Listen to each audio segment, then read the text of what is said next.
So hey guys, what's going on? I'm out here in my worm farm and I'm just kind of basically prepping this bin, getting it ready for a spring harvest.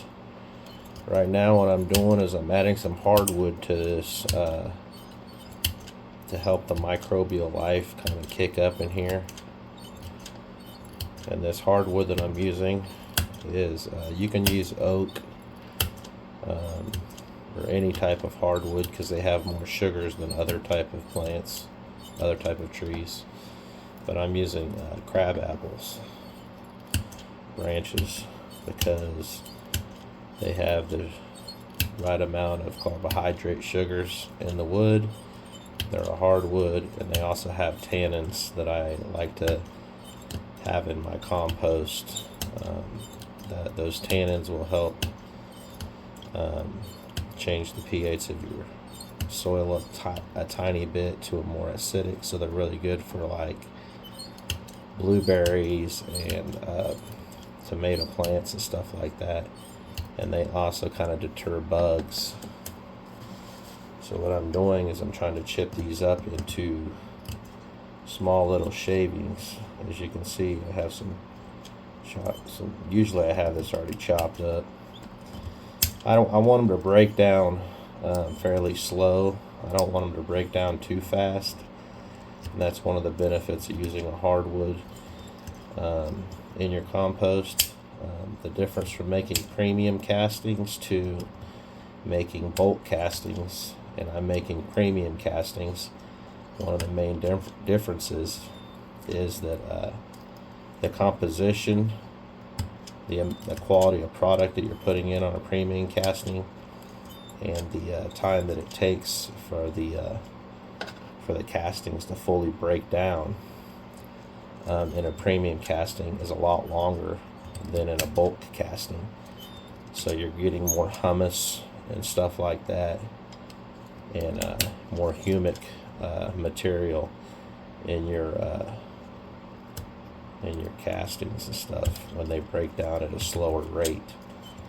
So I don't really care if they take a little longer to break down because I'm wanting more of a nutrient dense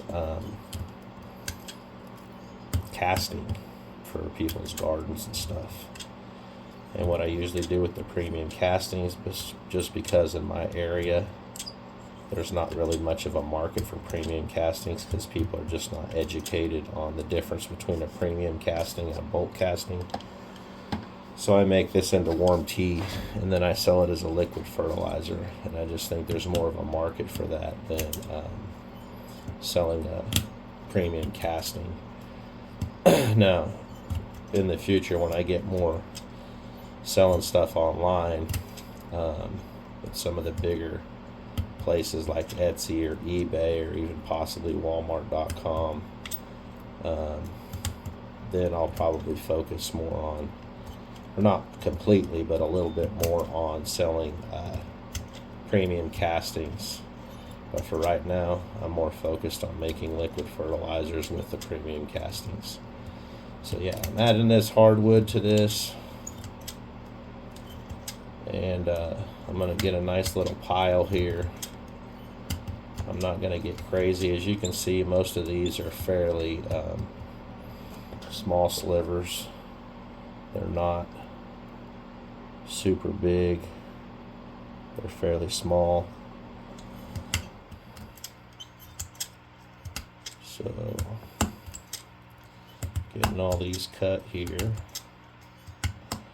And like I said, this is just crab apple. It's been sitting out in my yard for probably 6-7 months. It's already, for the most part, dried out. It's a little bit moist, but not too much. It's been sitting out for about 6 months. So I'm basically putting this crab apple wood in here to kind of boost the microbial growth of the castings and to add tannins to the castings that I want.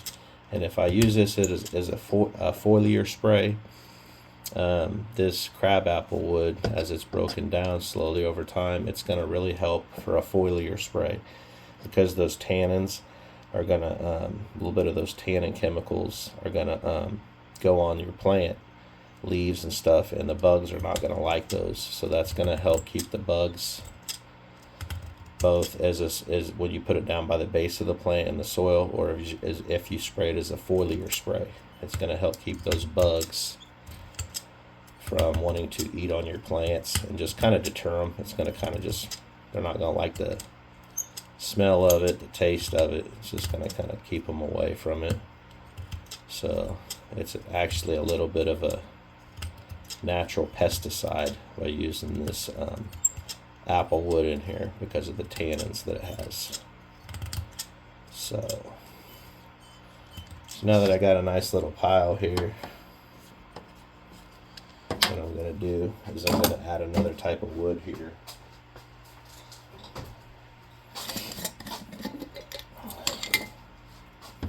And my feeding process changes throughout the year depending on how close I get to spring. This is about a half of a tablespoon, or maybe it's 3/4. I think it's a half. This is white willow wood bark. So I'm going to put this in here too. I'm kind of putting it all in one pile for right now. I'll probably put like about 2.5. So I got the crab apple wood. I got the white willow wood bark. The reason I want to use the white willow wood bark is because it's going to break down a lot faster. And it's going to help those worms produce cellulose degraders. So the worms don't naturally form a lot of, because they usually eat leaves and stuff in nature. They don't form a whole lot of stuff that'll break down the lignum and the cellulose and stuff in wood. So if you feed them wood and stuff and you get the right biology in your worm bin, it's going to help them form cellulose degraders. And so those cellulose degraders are going to go in their castings. And then those are going to go into your garden or your foliar spray. And those are going to help break down wood chips and organic matter better in your raised beds or your gardens. And it's going to help provide a better source of nitrogen and stuff like that. Because if the wood breaks down, it's going to release back all that nitrogen and stuff back into your soil. So you want those cellulose degraders. So the next thing I'm going to add here, and I'll sprinkle this around the wood and I'll show you this. And I don't do very much of this because it's not really highly recommended to feed to worms, because it does have some bacterium in it. But this is wild lettuce leaf. And the reason I'm putting this in here is because this will help the worms fatten up, but you don't want to give them a whole lot of it because it can be toxic if you give them too much, because it does have that, I think it's called lacticarium in it, which is basically like a white chemical that comes out when you break the leaves on wild lettuce. And some people make like a painkiller with it and stuff like that. But anyway, I'm just doing a nice little sprinkle on there. And what that does is that has like that white chemical, that lacticarium or whatever that's in there. It has a real bitter taste to it. And so that's also going to help as like a pest deterrent for both bad bugs that are going to get around your base of your plant, and also as a foliar spray. If you're going to use it as a spray, you're going to dilute that worm tea and you're going to spray it. You're going to want possibly some of this wild lettuce in there, because that little bit of bitterness is going to go back onto those plants. It's going to stop the bugs from wanting to eat on your plants. And the other thing that I didn't really mention, but the white willow wood bark has salicylic acid. So that's going to act as almost like a plant growth hormone, but not really. What it's going to do is that salicylic acid is going to trick your plants into thinking that they're being attacked. And so your plants are going to boost their natural immune system.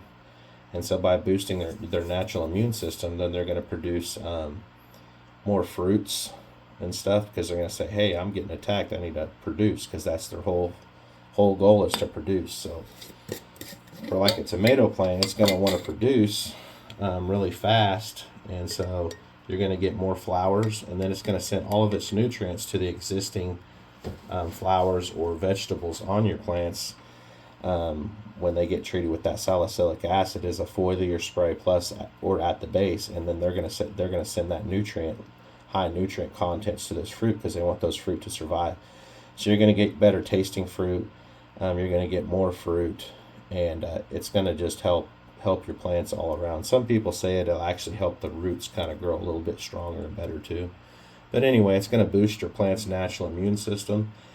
And it's also going to help your plant create pheromones. And those pheromones that your plant's going to create are natural pheromones that will help keep bugs from wanting to eat on it. This other thing that I'm going to add here is I'm going to add about a half a tablespoon of humic acid. And I've grinded this up into a real fine powder. It was granular. And so I'm just going to sprinkle this around here. And that humic acid is going to help your plants too.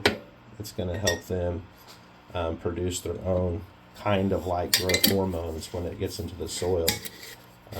It's going to help everything work together, if that makes any sense. So the humic acid is going to make all the microbiology and all the nutrients and everything. It's going to make it flow better into the plant's root systems and stuff. It's going to help the plant take up the nutrients better, and possibly, you know, by doing all that, it's going to potentially make the plant grow a little better.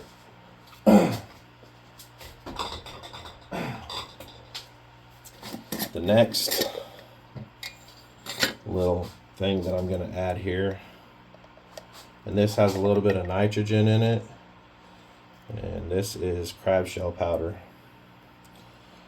And the crab shell powder is a good source of a little bit of nitrogen, and it also has chitin. And so that chitin is what the exoskeletons of bugs are made out of. And the liner on the inside of an eggshell also has chitin. So you can use eggshells too. The chitin content just isn't as high as on crab shell powder.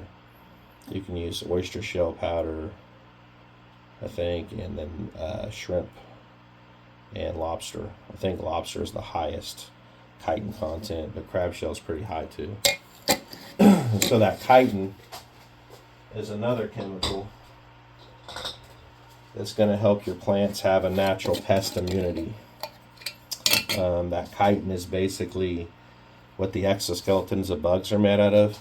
And I've actually even noticed if I get fruit flies in here, that chitin will actually stop the fruit flies from wanting to come in here as much. The chitin itself gets digested by the worms, and then they form another chemical called chitosan.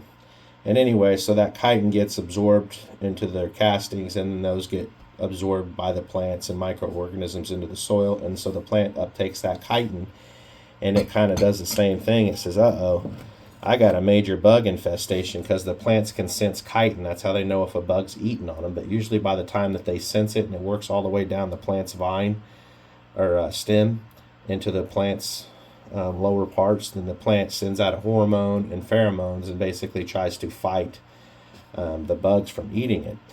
And so they sense that. Those plants naturally sense that chitin. And so when you get that chitosan in here, it'll actually help fight bugs that are in the soil around the plant's root system, and it'll actually help the plant's natural immune system too. And it's a foliar spray. If you spray it on there, that chitin is going to go onto the leaves, and it's actually the chitin enzymes, the chitosan, can actually kill the bugs if they eat it, because it'll actually start dissolving them from the inside out, because they're going to have an enzyme that the worms naturally produce.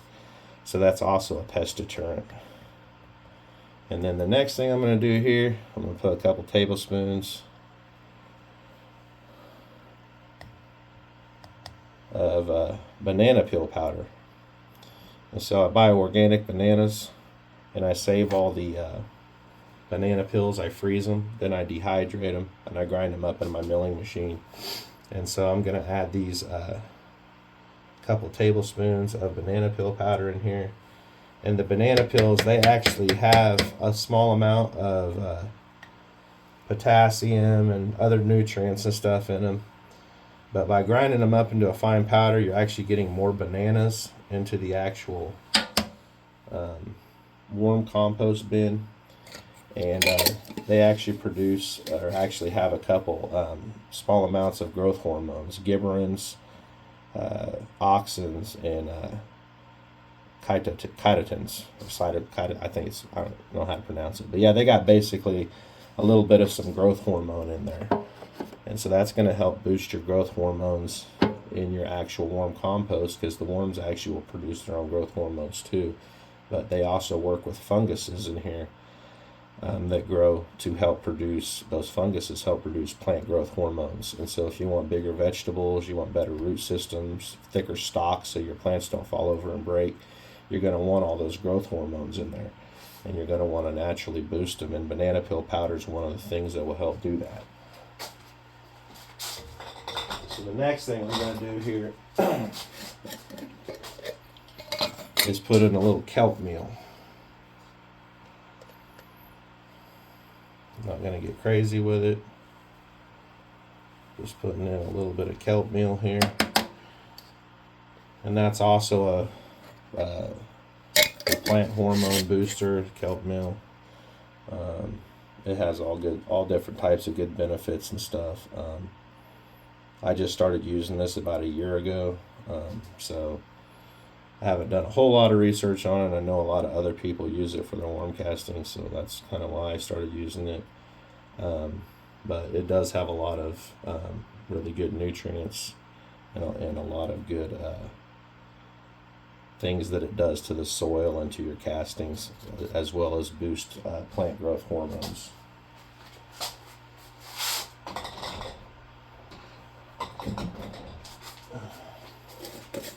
And then, as always, because some of these foods in here that I just fed it, plus the nitrogen, is always going to make your castings go a little bit acidic. And so I don't want my castings to go acidic, and I don't want them to go anaerobic. I want them to stay nice and fluffy and everything. So I'm going to add about 3/4 of a tablespoon of eggshell powder, milled eggshell powder. And the best eggshells to use if you're wanting chitin content, I'm using it for the calcium more than the chitin, but the best eggshells for the chitin content are farm eggs, because the inside liner is where the chitin is, and you're going to get more chitin on fresh farm eggs than store-bought eggs. So anyway, yeah, I make my own eggshell powder too. I save all my eggshells, all my organic eggshells. I grind them up into real fine powder, and it has to be a really, really, really fine powder to really do any benefit. I put regular eggshells in some of these worm bins years and years ago, and I'm still finding pieces of eggshell in there. They just won't break down if they're big. So it's really, really got to be broken up into really, really like fine dust, almost like baby powder. You can kind of see how fine that stuff is in there.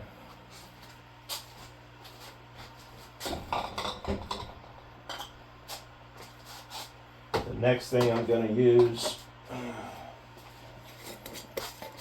and I'm not going to use very much of this, and this is just to kind of fatten the worms up, is organic milled cornmeal. I'm just going to put not even 2 full scoops in there. So they really like that. It kind of gives them you want to always give the worms a variety of different foods.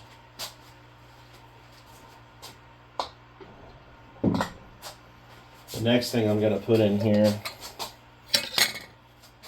and this is probably one of the most crucial ingredients that I use, and this is comfrey powder. This has plant growth hormones. It's loaded with micronutrients, macronutrients. It's a compost activator.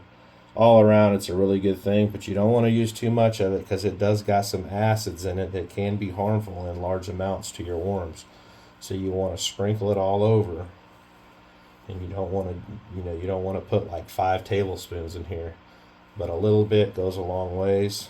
It's going to help your castings darken up, and it's going to help them break down better because it's a compost activator, and it's going to give those worms a lot of nutrients and stuff in their castings, and your plants are going to love it. And it also boosts those plant growth hormones.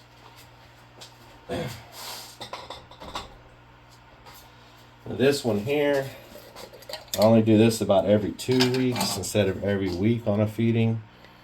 And this here is milled up green tea. Doesn't really look too green, but it was when it was in the leaf form. So I bought loose leaf organic green tea, and it'll help with all kinds of stuff. But the biggest benefit to this, not like you see, I'm not using a whole, I'm trying to get some of this stuff's kind of chunky.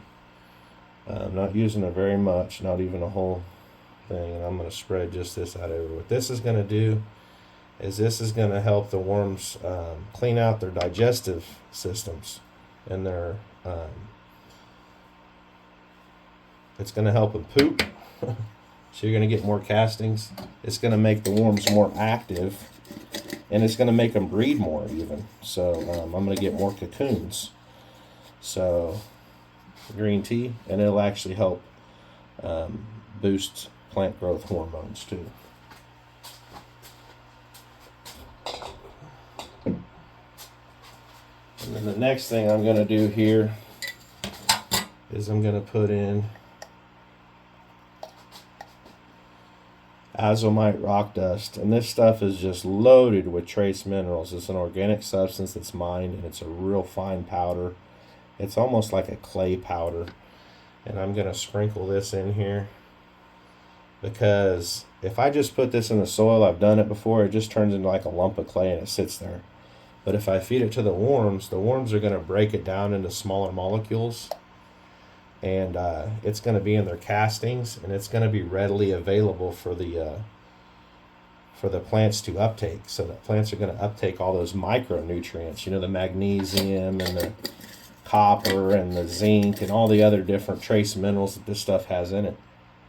It has manganese, magnesium, I mean, you name it, it's got it in here. It's even got some trace amounts of gold and silver. So the plants are going to uptake all that nutrients because it's going to be broken down into smaller parts for them to uptake. So your plants are going to be extremely nutrient dense. So your food is going to be really, really healthy by feeding your worms this azomite rock dust.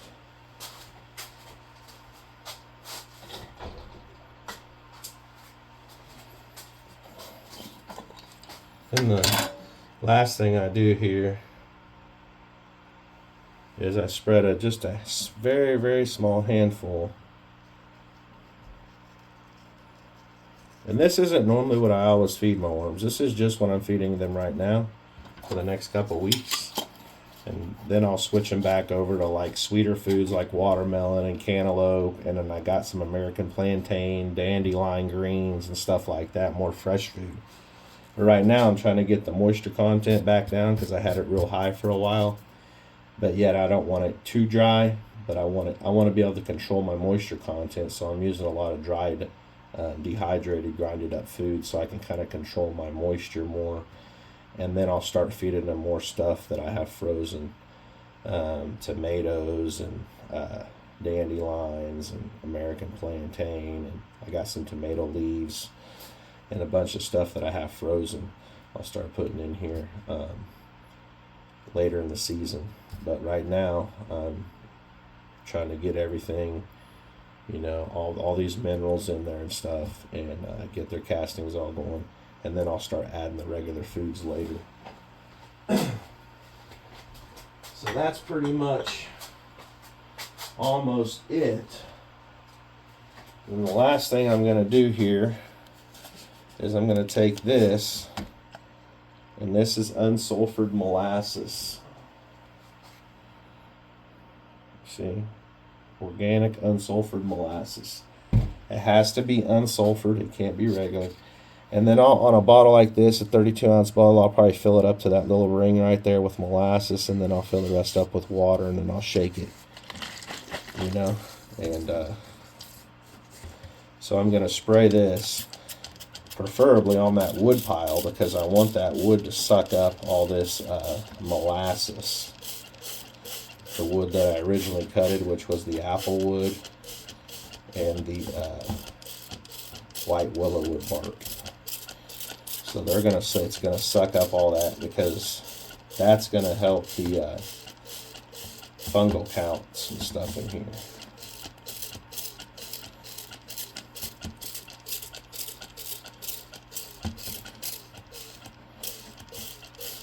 And then I'll spray a light coat over some other stuff, so that way it kind of makes them want to eat on that castings and some of that other stuff.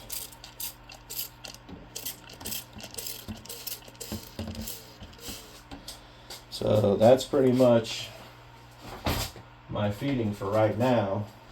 It's not a whole lot of food, but that stuff is also milled up, so it doesn't look like a whole lot, but in actuality, if you had it added to the worm farm and it had the moisture in it, that would probably be several pounds of food.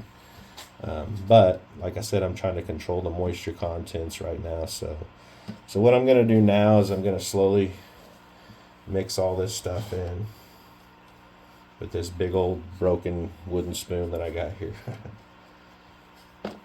And it doesn't got to be perfect, but you don't want it to be not mixed up very good. And I just added a bunch of bedding into here. So this is bedding.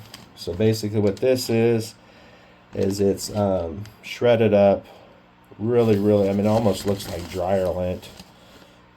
It's cardboard, a little bit of cardboard, drink carrier material, and brown paper towels that I clean my hands with, and I just throw them in a tote over here on the side, and some newspapers and stuff that I use for top layers that dry out over time.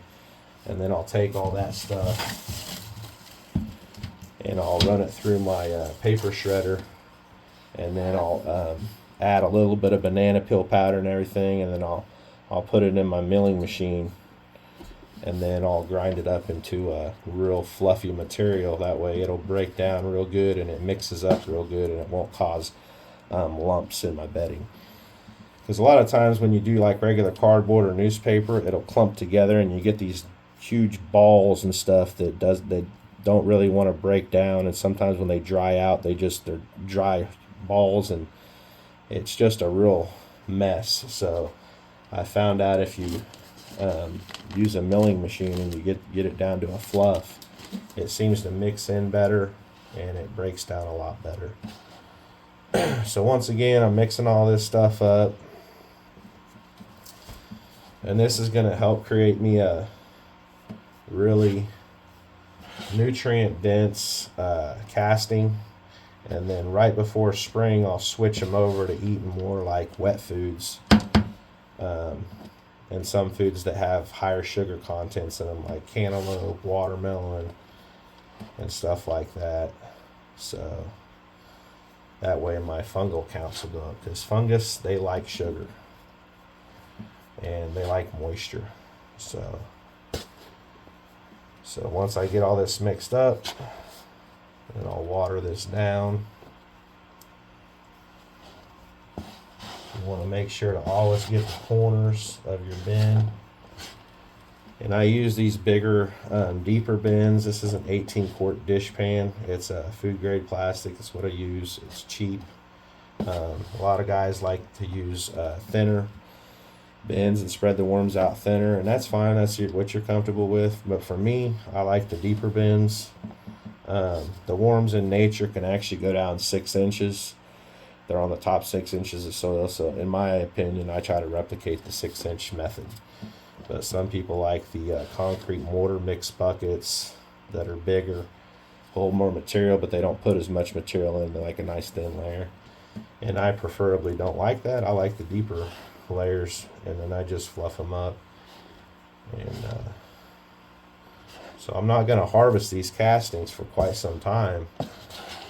So I'm adding the bedding to keep them carbon rich, and just to keep everything alive. I don't want to have to store a bunch of castings. Some people harvest their castings and then they store them in buckets or something, and then they'll pull them out later. I don't want to have to deal with all that, because I want that microbial life to constantly stay moving and alive in the worm bins. And I know as long as it's in here with the worms can eat through their castings 3 to 4 times too.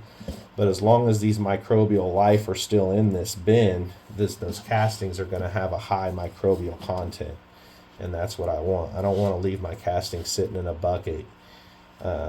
And you could probably spray water on them, put a little molasses in the castings in a 5-gallon bucket to keep them a little fresher. But in my opinion, the best way to do it is to keep them in the bin as long as possible until you're ready to harvest them.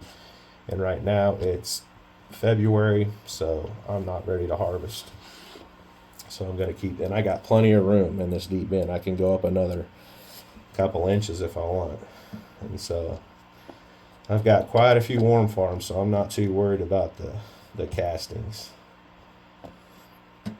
And a lot of these worms here were really small worms when I put them in a couple months ago, so they're just now getting to maturity. So I'm not too concerned about them, not being able to eat all this. But they'll lay more cocoons and stuff when they get in here. And I still got some little babies in here. These are probably fresh hatched, and then they're not too big, most of these worms. Now, I do got bins that do have a lot of big adults that I've been using as breeder bins, but this was just a mix of all different sizes of worms, and some cocoons have hatched in here. So, but as you can see, these castings are really nice and dark. They're not too lumpy, but the moisture content here, plus I just added a bunch of bedding, so. But nice and dark, rich, beautiful castings. So once you get all that done, get it all mixed up in there. Then I got my little turbo sprayer here that I bought. I dropped it and it busted the end, but I got 2 more coming. But anyway, it's got this nice little switch, has a timer on here, has a battery you charge with a USB cord. You could actually program this and hook a hose up on this and water multiple farms on a timer every day if you wanted. But it hooks to a 2-liter bottle. Really nice pump. Sprays a beautiful fan. So anyway, I'm going to wet these worms down. This saves you a lot of time having one of these automatic waterers like this. You can see just moving that hose around, getting it all nice and wet. Then I'll mix it up maybe one more time.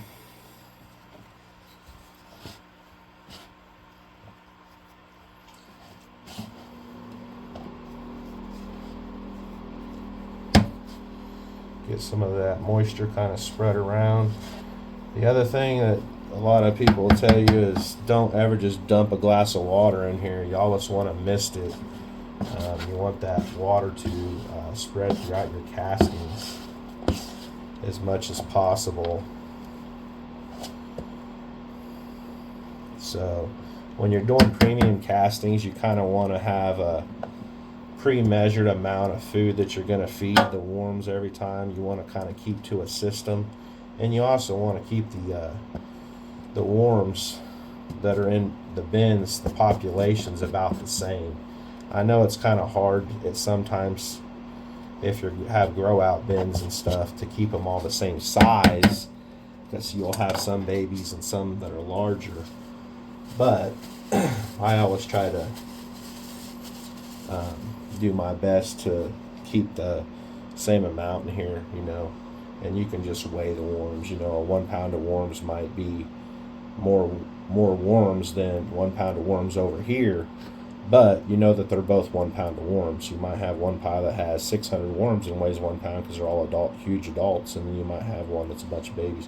But either way, you got to kind of keep somewhat systematical. That way your castings are uniform and you have the same kind of castings. You don't want to sell to 5 different people and have 5 different types of castings. And that's kind of what you're dealing with when you're selling bulk castings, because they're getting leftover vegetables from the supermarket and they're just feeding the worms whatever they can, and it's not really a systematical process. And it's good for your soil still to add castings, but a premium casting is a little bit different. So I'm going to water this one more time here.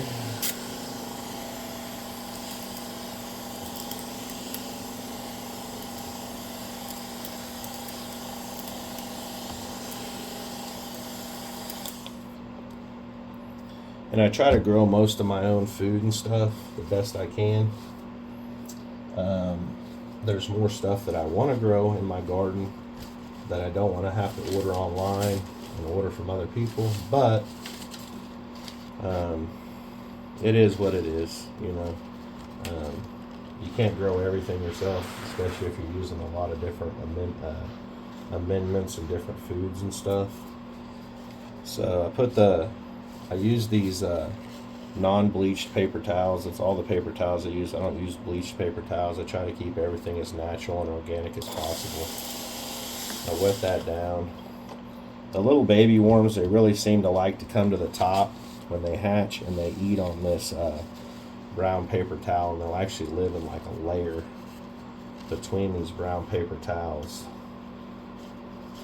And so you kind of got to watch it when you remove those brown paper towels so you don't kill none of your babies. And they're really small. They're really hard to see. They're like, some of them are actually like kind of clear. And then maybe like a couple days later they start turning color. They get a little red on one end. But they're not that easy to see. So I don't have none out here right now. But I'll probably just use this leftover piece right here. And a couple other scrap pieces that I got. Well, that ain't very big there.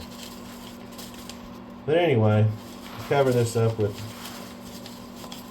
newspaper the best you can.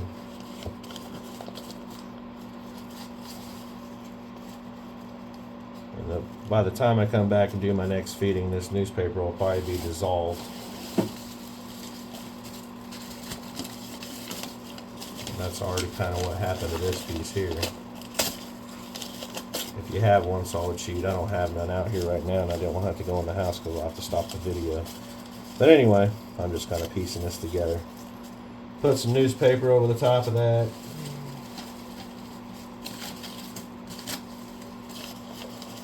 Just kind of give it a nice little bedding, more or less like a cover. It don't gotta be perfect.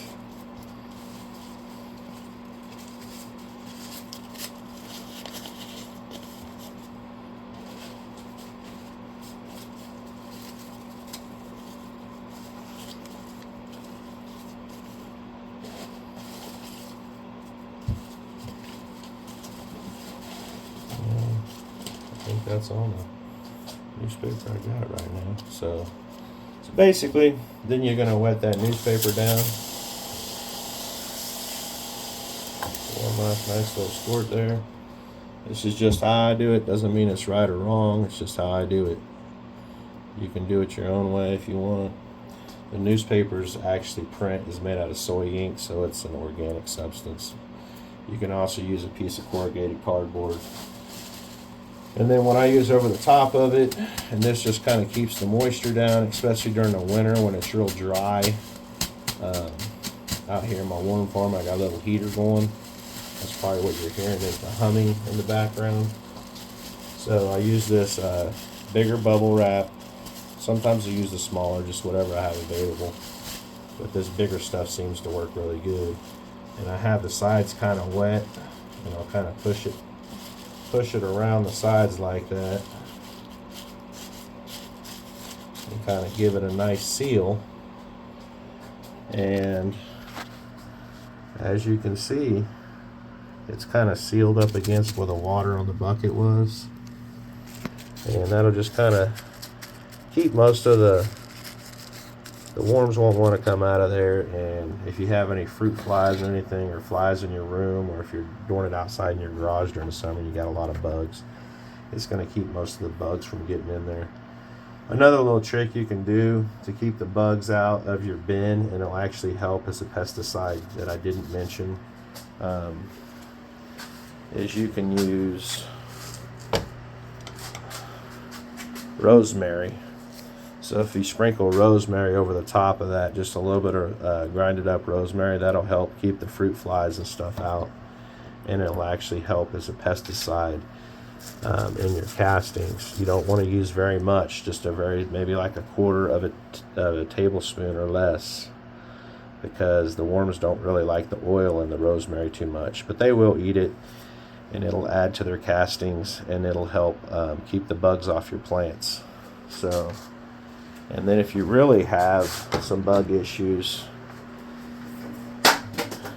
you can actually use a little bit of purple sage. This is purple wood sage grinded up into a fine powder, and both of those are really good bug deterrents. So just thought I'd kind of share some of that with you. So yeah, that's pretty much how I feed my worms, at least right now anyway. Eventually I'll switch my recipe up a little bit, but just thought I'd share. I'll show you where I put the worms. So that was number 10. I just did 11 earlier because it was a little bit drier, and I had to remove some castings out of it because I'm seeding up some tomato plants over here. So the other thing that I always do is I come over here and I have my little, I guess you could call it a scoreboard or whatever, and I have feed and water on the side, and I have the date, and then I have the other dates on the bottom. That way you can keep track of your bins. Sorry, my hands are all dirty from being in the castings. So that was number 10. So 10 and 10. That way you don't forget a bin. If you got a bunch of bins, a bunch of worm farm bins, you don't want to forget a couple of them and then have them go anaerobic or dry out, kill a bunch of your worms. So a little chart I made up. It's not too fancy, but hey, it works. Anyway, just thought I'd share, guys. Have a good one.